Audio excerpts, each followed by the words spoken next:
Assalamualaikum warahmatullahi wabarakatuh. Salam sejahtera semuanya. Ya, alhamdulillah pada malam kali ini kita bertemu di dalam video podcast yang pertama di channel yang baru, yaitu ngaji, kaji, saji, aji. Nah, sebelum itu izinkan saya untuk memperkenalkan diri.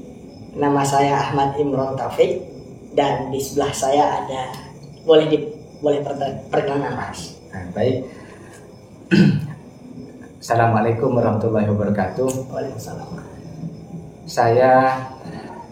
Nama saya Muhammad Mahlul. Saya merupakan mahasiswa aktif di Sekolah Tinggi Ilmu Tarbiyah Al-Ibrahimi dan saya masih semester 6. Juga selain itu saya santri aktif di Pondok Pesantren Putra Ibrahimi. Nah, kurang lebih saya mondoknya itu 2 tahun setengah. 2 tahun setengah, iya ya. Oke, cukup ya Mas Mahlul ya. Itu sekilas dari perkenalan dari Mas Mahlul. Oh ya Mas Mahlul, berhubung ini video yang pertama dari channel yang baru, bagaimana kalau kita sekarang ini berbicara tentang apa yang ini Mas Mahlul? Tentang cinta, bagaimana Mas Mahlul? Bagaimana? Tentang cinta? Boleh Ya? Oh, boleh. Berhubung Mas Mahlul siap, kita berbicara tentang cinta malam hari ini. Saya ada sedikit cerita Mas Mahlul, bukan cerita ya. Saya tuh dengar ya kata-kata tentang cinta itu. Kalau cinta itu harus tidak beralasan. Jika cinta itu beralasan, itu bukan cinta. Nah, saya bingung dengan kata-kata itu, Mas.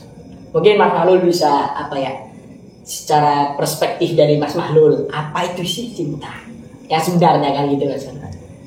Monggo Mas Mahlul. Baik. Sebelum itu kan berkenaan dengan pertanyaan tadi.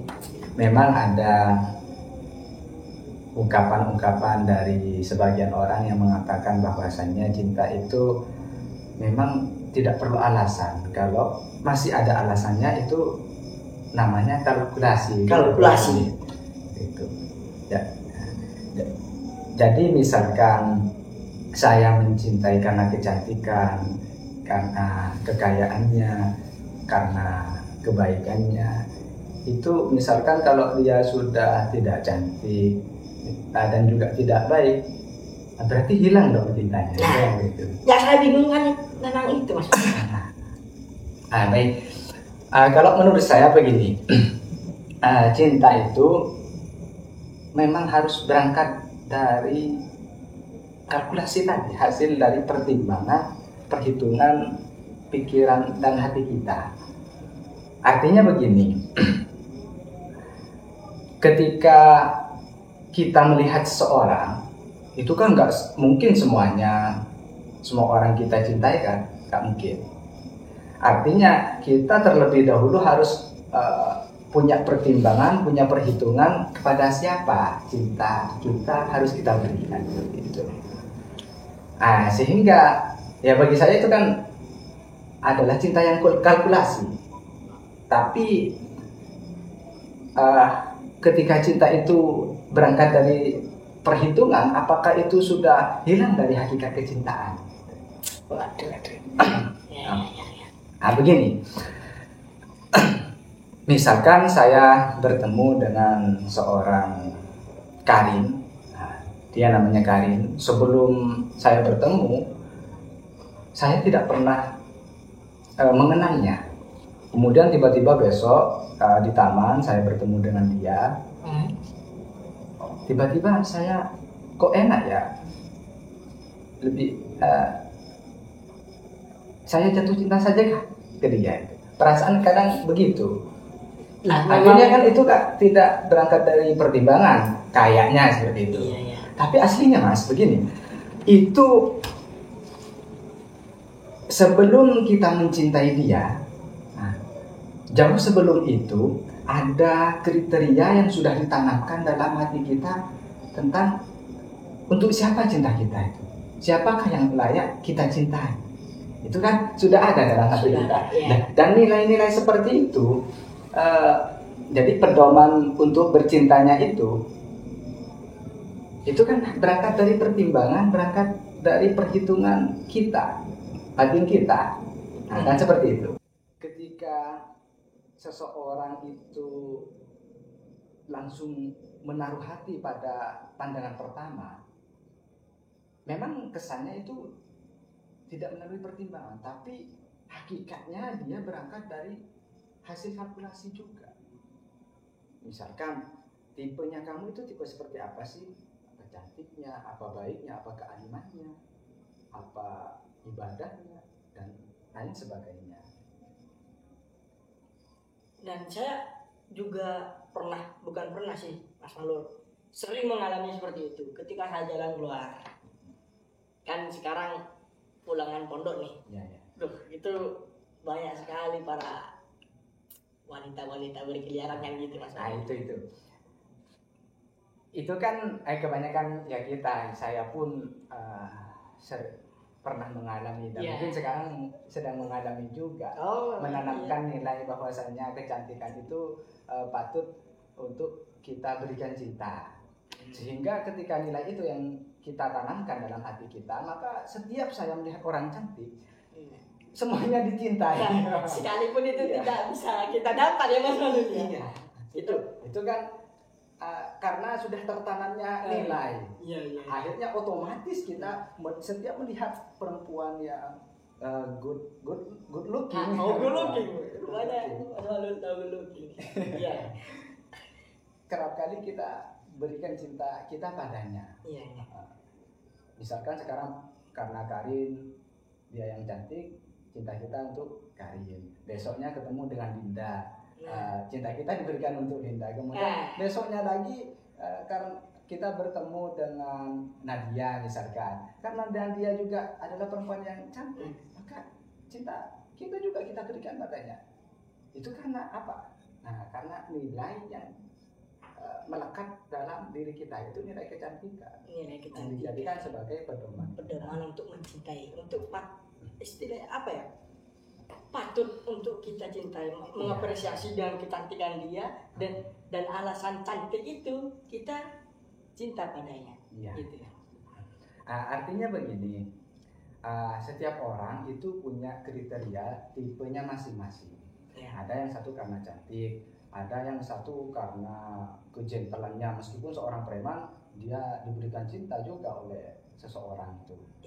Bisa juga misalkan dia adalah tukang cuci motor misalkan, ya kan, kalau secara pandangan mata itu adalah sesuatu orang yang tidak memiliki profesi yang baik. Ya kalau orang yang matre itu kan nggak mungkin memberikan cinta padanya. Kalau yang dijadikan nilai bercintanya itu adalah nilai uang.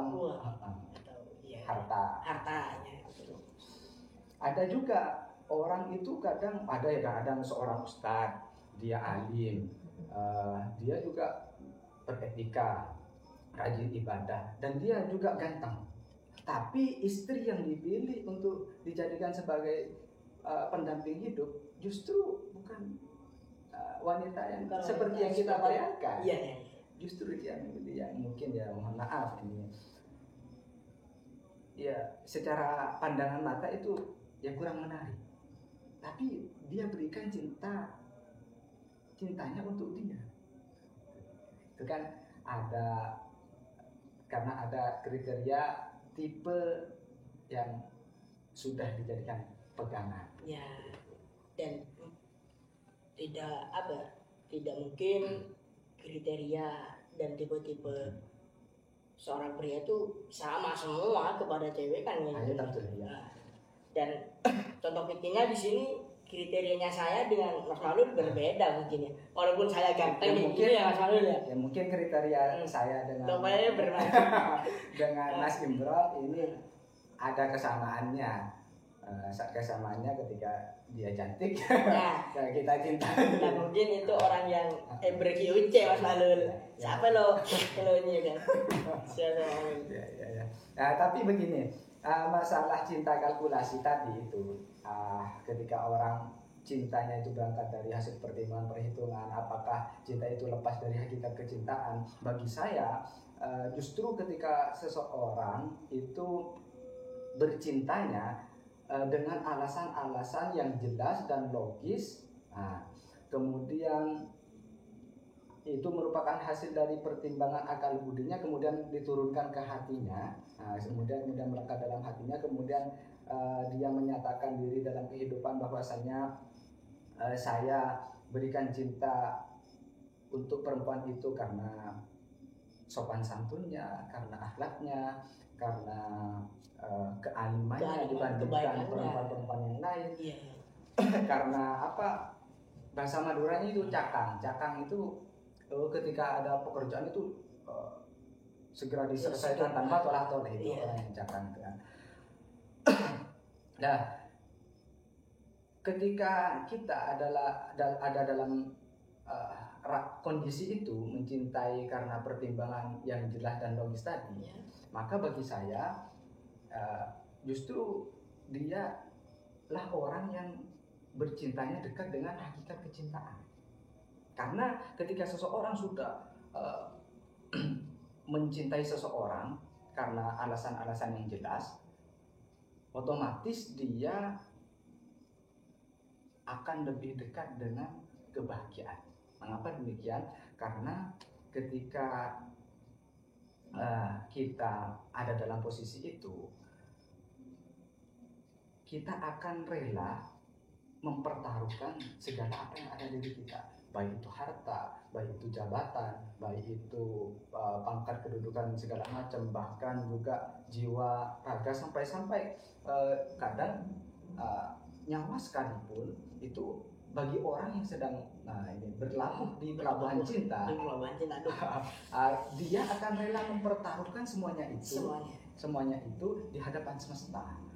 Hanya demi apa? Hanya demi kebahagiaan dan keselamatan yang dicintai. Karena apa? Karena kejelasan perhitungan tadi, karena jelasnya kalkulasi tadi.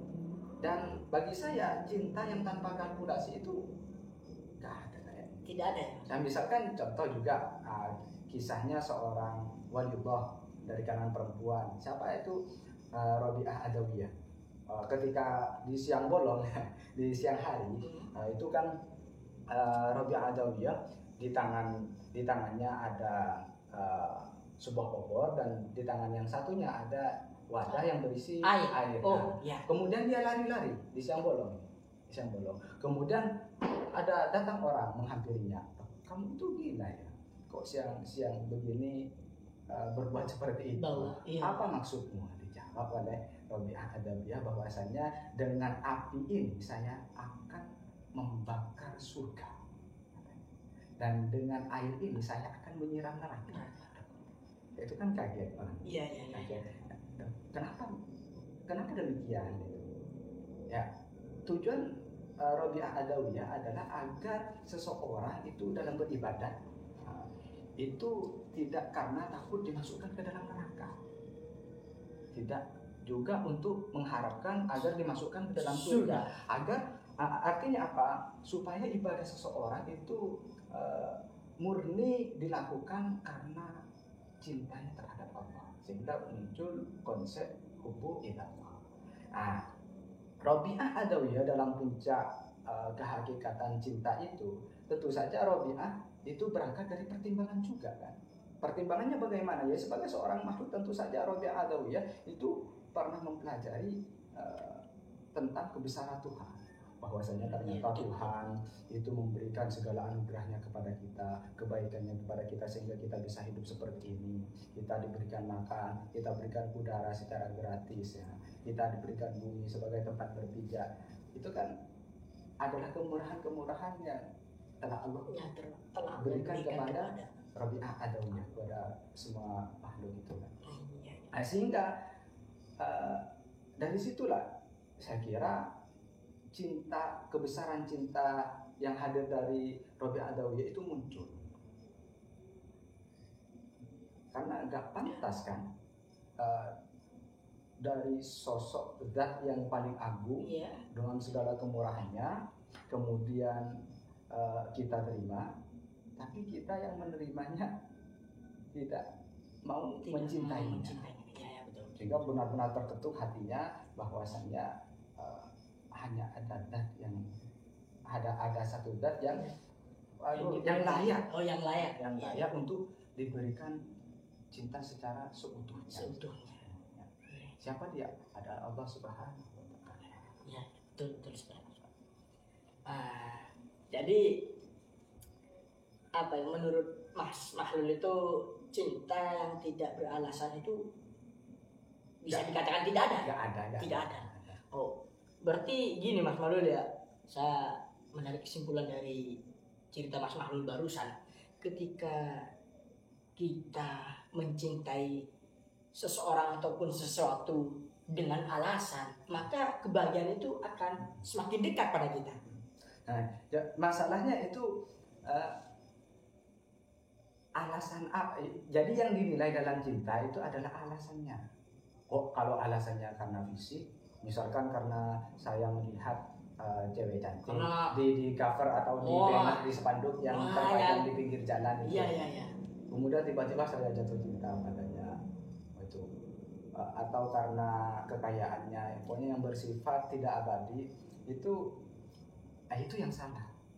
Kalkulasi yang salah. Iya. Nah, kalkulasi yang benar apa? Dia mencintai sesuatu yang sekiranya sesuatu itu ketika kita miliki dapat kita nikmati selamanya. Iya. Kalau cinta fisik ketika dia sudah mati, mau tidak mau kita harus menguburnya kan. Iya, memang kalau tidak dikubur mau diapain lah kalau Iya. Karena ya meskipun ketika masih muda, masih hidupnya kita katakan padanya bahwa dia adalah segala hidup saya tidak bisa hidup tanpanya. Ya ketika raganya, ketika ruhnya berpisah darinya, maka apa yang harus dia lakukan? Ya jangankan untuk menyentuh sampai memeluk segala macam. Itu sudah tidak terlintas lagi dalam pikiran. Dalam artian dia harus dikubur. Dia harus dihilangkan dari alam semesta ini. Iya. Oke, siap.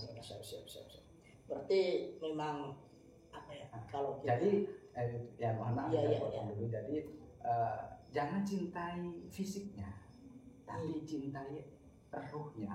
Di dalam ruh itu ada budi pekerti, ada pemahaman keilmuan yang tertanam kuat dalam dirinya sehingga dia bisa membangun peradaban seperti itu. Ketika kita bisa ketika kita mencintai dia karena hal itu, kita kan bisa menikmati sepanjang hayat hidup kita. Betul. Kalau fisiknya sudah mati nggak ada, tapi kalau karena ruhnya tadi, karena batinnya tadi, kita dapat menikmati selamanya. Meskipun dia mati, karena dia pernah mengucapkan bahwasannya dia itu menyukai, mencintai gitu mas. Gimana? Hiduplah dengan kejujuran. Jadi ketika makna itu sudah melekat dalam diri kita, dia memberikan itu kepada diri kita, kemudian dia meninggal.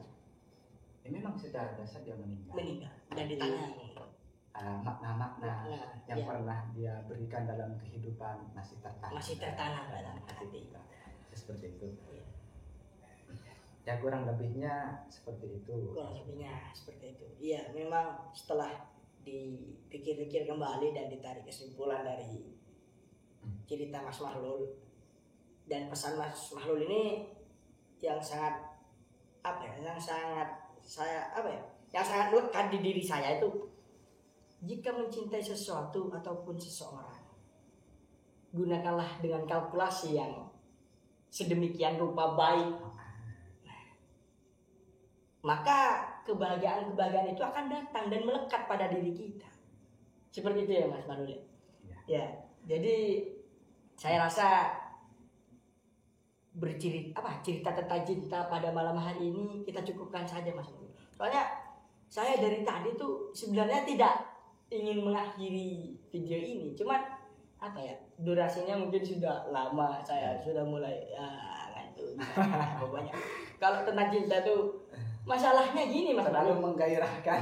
Iya, gini Mas Karena Balu. kita kaum muda, masih kaum jomblo. Iya, kita sok-sokan ya bicara tentang cinta, tapi Mas Mahlulnya belum belum kayak gitu. Saya sih sama juga sih Mas Mahlul. Iya, ya. Saya jadi malu berbicara tentang kita sementara diri saya sendiri. Iya, Mas Mahlul aja malu, apalagi saya. Ya, gini Mas Mahlul, nasib. Ya, tapi kita jangan bersedih ya Mas Mahlul. Kita harus tetap strong, kita harus mencari pendamping hidup dengan kalkulasi yang baik agar kebahagiaan itu selalu ada. Oke? Saya rasa cukup sekian ya Mas Mahlul ya. Saya cukupkan video malam ini. Kurang lebihnya mohon maaf. Dan apabila ada kata-kata yang salah dari saya pribadi maupun dari Mas Mahlul, mohon maaf yang sebesar-besarnya. Oke, jangan lupa bukan di like Mas Mahlul. Di like, comment and subscribe dan share sebanyak-banyak mungkin. Oke?